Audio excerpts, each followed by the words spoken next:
U turn അടിച്ചടിച്ച് വി.ഡി. സതീശൻ സർക്കാർ എങ്ങോട്ടാണ് പോകുന്നത്? മെയ് 18-ന് വണ്ടി ടോപ്പ് ഗിയറിലിട്ട് ഓടിയൊരു ഓട്ടമുണ്ട്. അതും യു.ഡി.എഫ് സർക്കാർ പെട്ടെന്നൊരു സഡൻ ബ്രേക്ക് ഇട്ടത് നമ്മൾ കണ്ടു. ഇപ്പോഴതാ വീണ്ടും യു ടേൺ അടിച്ചിരിക്കുന്നു. വന്ദേ മാതരത്തിൽ സതീശൻ സർക്കാരിന്റെ നിരന്തരമായ ഈ യു ടേൺ വലിയ ചോദ്യം തന്നെയാണ്. സതീശൻ സർക്കാർ അധികാരത്തിൽ വന്ന ശേഷം എത്ര വിവാദ വിഷയങ്ങൾ കേരളം കണ്ടു. പല നിയമനങ്ങളും നയങ്ങളും പാളിപ്പോയതും തിരുത്തിയതും ഒക്കെ നമ്മൾ കണ്ടതാണ്. ഇപ്പോൾ വന്ദേ മാതരത്തിൽ പെട്ടിരിക്കുകയാണ് കോൺഗ്രസും സതീശനും. എല്ലാം ലോക് ഭവന്റെ മണ്ടയിൽ വെച്ച് കേട്ടാമെന്ന് കരുതി ഇറങ്ങിയ സതീശൻ സർക്കാരിന് തെറ്റി. ലോക് ഭവൻ പറഞ്ഞു, ഞങ്ങൾ അങ്ങനെ പറഞ്ഞിട്ടേ ഇല്ല എന്ന്. ഏതായാലും വന്ദേ മാതരം വിഷയത്തിൽ യു.ഡി.എഫ് സർക്കാരിന് മുന്നിൽ ഒരുപാട് ചോദ്യങ്ങളായിരിക്കും വരും ദിവസങ്ങളിൽ ഉയർന്നു വരിക.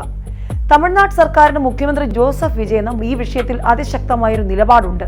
പക്ഷേ വി.ഡി. സതീശൻ സർക്കാരിന് മാത്രം ഇരട്ടത്താപ്പ്.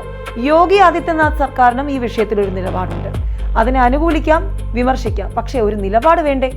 ഇക്കഴിഞ്ഞ മെയ് 18-ന് വി.ഡി. സതീശൻ സർക്കാരിന്റെ സത്യപ്രതിജ്ഞാ ചടങ്ങിൽ വന്ദേ മാതരം പൂർണ്ണ രൂപത്തിൽ അവതരിപ്പിക്കപ്പെട്ടത് എല്ലാവരും കണ്ടതാണ്. ചരിത്രത്തിൽ ആദ്യമായി കേരളത്തിലെ ഒരു മന്ത്രിസഭയുടെ സത്യപ്രതിജ്ഞയിലാണ് ദേശീയ ഗീതമായ വന്ദേ മാതരത്തിന്റെ 6 സ്റ്റാൻസുകളും പൂർണ്ണമായും ആലപിച്ചത്. പിന്നീട് അതേ സർക്കാർ മലക്കം മറിഞ്ഞു. 11 ദിവസത്തിനുള്ളിൽ മാറ്റി പറഞ്ഞു. നിയമസഭയിൽ ആദ്യ 2 വരി മാത്രമെന്ന് പരസ്യമായി പ്രഖ്യാപിച്ചു. തൊട്ടു പിന്നാലെ ഗവർണർ രാജേന്ദ്ര വിശ്വനാഥ് ആർലേക്കർ അതൃപ്തിയും അറിയിച്ചു. മുഖ്യമന്ത്രിയാണെങ്കിൽ അത് നിയമപരമായി നിർബന്ധമല്ല എന്ന ന്യായീകരണവുമായി വന്നു. പക്ഷേ ഇപ്പോൾ കാര്യങ്ങളെല്ലാം ഒന്ന് എന്ന് തുടങ്ങേണ്ട അവസ്ഥയിലാണ്. സ്വാതന്ത്ര്യ ദിനത്തിന് ഒരാഴ്ച മുൻപ് തന്നെ ചീഫ് സെക്രട്ടറി എല്ലാ തദ്ദേശ സ്ഥാപനങ്ങൾക്കും കേന്ദ്ര സർക്കാരിന്റെ മാർഗനിർദ്ദേശം അതേപടി പിന്തുടരണമെന്ന് വ്യക്തമാക്കി. അതായത് വന്ദേ മാതരം എങ്ങനെ പാടാനാണോ കേന്ദ്ര സർക്കാർ ആവശ്യപ്പെടുന്നത് അതുപോലെ തന്നെ പാടിയിരിക്കണമെന്ന്, പൂർണ്ണ രൂപത്തിൽ പാടണമെന്ന്. 3 മാസത്തിനുള്ളിൽ 3 തവണ മാറ്റി പറഞ്ഞ സതീശൻ സർക്കാരിന്റെ മാജിക്കാണ് ഇപ്പോൾ സോഷ്യൽ മീഡിയ ചർച്ച ചെയ്യുന്നത്. ഇതെന്ത് നയമാണെന്ന് ആരെങ്കിലും ചോദിച്ചാൽ അവരെ കുറ്റം പറയാനാകുമോ? ഇത് നയമല്ല കോൺഗ്രസുകാരെ, മറിച്ച് നയവ്യതിയാനമാണെന്ന്, യു ടേൺ ആണെന്ന് ആവർത്തിച്ച് അടിവരയിട്ട് പൊതുജനത്തിന് ഇനി മുഖത്ത് നോക്കി പറയേണ്ടി വരും. കാരണം 1 3 തവണയാണെന്നേ മാറ്റി പറഞ്ഞത്. ഒരു വശത്ത് വന്ദേ മാതരം നിർബന്ധമല്ല എന്ന് നിയമസഭയിൽ പറയുന്ന സർക്കാർ, മറുവശത്ത് വന്ദേ മാതരം പാടണമെന്ന് പറയുന്ന ചീഫ് സെക്രട്ടറി. എന്താണ് ഇവിടെ നടക്കുന്നത്? കേന്ദ്ര സർക്കാർ ജൂലൈ മാസം അവസാനം ഒരു നിയമം ഭേദഗതി ചെയ്തിരുന്നു.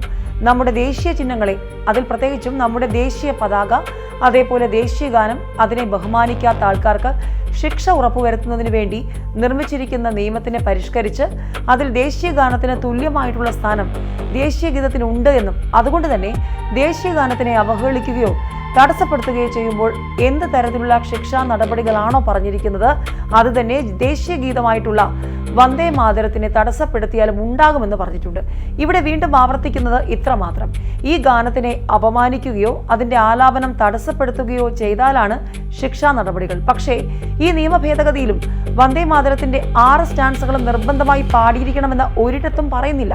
ചുരുക്കി പറഞ്ഞാൽ ഈ നിയമ ഭേദഗതിയിൽ അഡ്രസ് ചെയ്തിരിക്കുന്നത് വന്ദേ മാതരം എന്ന ഗാനം അത് അപമാനിക്കപ്പെടാൻ പാടില്ല എന്നുള്ളത് മാത്രമാണ്. അതല്ലാതെ അത് നിർബന്ധമായി പാടിയിരിക്കണമെന്നോ എല്ലാവരും പാടിയിരിക്കണമെന്നോ, പാടിയില്ല എങ്കിൽ എന്തെങ്കിലും ശിക്ഷയുണ്ടെന്നോ, പാടുന്ന സമയത്ത് മൗനമായിട്ടിരുന്നു കഴിഞ്ഞാൽ അത് പ്രശ്നമാണോ എന്നോ ഒന്നും ഇവിടെ പറയുന്നില്ല.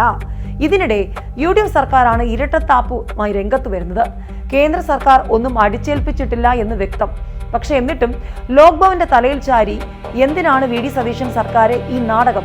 കഴിഞ്ഞ ദിവസം തന്നെ ലോക് ഭവൻ നിലപാട് വ്യക്തമാക്കിയിട്ടുണ്ട്. ഇത് നിർബന്ധമാണെന്ന് ലോക് ഭവൻ ആവശ്യപ്പെട്ടിട്ടില്ല. പക്ഷെ എന്തുകൊണ്ട് ലോക് ഭവന്റെ തലയിൽ വെച്ചിട്ട് വി.ഡി. സതീശൻ സർക്കാർ, യു.ഡി.എഫ് സർക്കാർ ഇതുമായി മുന്നോട്ട് പോകുന്നു? ഗവർണറുടെ ഓഫീസിൽ നിന്നും ലോക് ഭവനിൽ നിന്നും നിർദ്ദേശം ചീഫ് സെക്രട്ടറിക്ക് കിട്ടുകയും ചീഫ് സെക്രട്ടറി അത് തദ്ദേശ ഭരണ സ്ഥാപനങ്ങൾക്ക് കൈമാറുകയും ചെയ്തു എന്നൊക്കെയാണ് യു.ഡി.എഫ് സർക്കാരിലെ മന്ത്രിമാർ പറയുന്നത്. എന്നാൽ അങ്ങനെയല്ല. ഇതിൽ വളരെ വ്യക്തമായിട്ട് തന്നെ ചില കാര്യങ്ങളുണ്ട്. പക്ഷെ അതൊന്നും ഇവിടെ നടപ്പാക്കണമെന്ന് ലോക് ഭവൻ പറഞ്ഞിട്ടില്ല. കേന്ദ്ര സർക്കാരിന്റെ നിർദ്ദേശമാണ് ഇതെന്ന് വ്യക്തമായി ചീഫ് സെക്രട്ടറി തന്നെ എഴുതിയിട്ടുണ്ട്.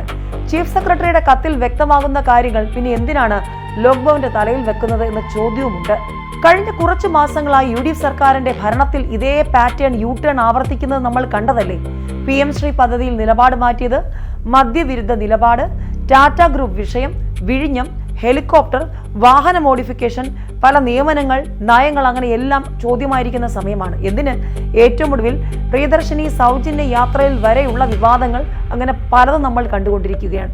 ഇനി വണ്ടി തമിഴ്നാട്ടിലേക്ക് വിട്ടാലോ? അവിടെ കൃത്യമായൊരു സ്റ്റാൻഡ് പറഞ്ഞു കഴിഞ്ഞു ജോസഫ് വിജയ് എന്ന മുഖ്യമന്ത്രി. സംസ്ഥാനത്തെ എല്ലാ ഔദ്യോഗിക പരിപാടികളിലും തമിഴ് തായ് വാഴ്ത്ത് ആദ്യഗാനമായി ആലപിക്കുന്നത് നിർബന്ധമാക്കിക്കൊണ്ട് തമിഴ്നാട് മുഖ്യമന്ത്രി വിജയ് നിയമസഭയിൽ പ്രത്യേക പ്രമേയം അവതരിപ്പിച്ചു. കേന്ദ്ര ആഭ്യന്തര മന്ത്രാലയത്തിന്റെ വന്ദേ മാതരം നിർബന്ധമാക്കുന്ന പുതിയ മാർഗനിർദ്ദേശങ്ങൾക്കെതിരെയാണ് തമിഴ്നാട് സർക്കാരിന്റെ ഈ നീക്കം. അവർ ആ ഒരു നിലപാടെങ്കിലും അവിടെ പറഞ്ഞു. ഇവിടെ നാഴികയ്ക്ക് 40 വട്ടം മാറുന്നു. ദേശീയഗാനത്തെയും വന്ദേ മാതരത്തെയും രാജ്യത്തെ മഹത് വ്യക്തികളെയും ചിഹ്നങ്ങളെയും ആദരിക്കാത്തവർക്ക് ഈ രാജ്യത്ത് ജീവിക്കാൻ അവകാശമില്ലെന്ന് ഉത്തർപ്രദേശ് മുഖ്യമന്ത്രി യോഗി ആദിത്യനാഥും ഇതിനിടെ വ്യക്തമാക്കുന്നുണ്ട്. അവിടെയും ഒരു നിലപാടുണ്ട്. അതിനോട് യോജിക്കാം, വിയോജിക്കാം. പക്ഷേ കേരളത്തിന്റെ കാര്യത്തിൽ മാത്രം എല്ലാത്തിലും യു ടേൺ, ഇതിലും യു ടേൺ.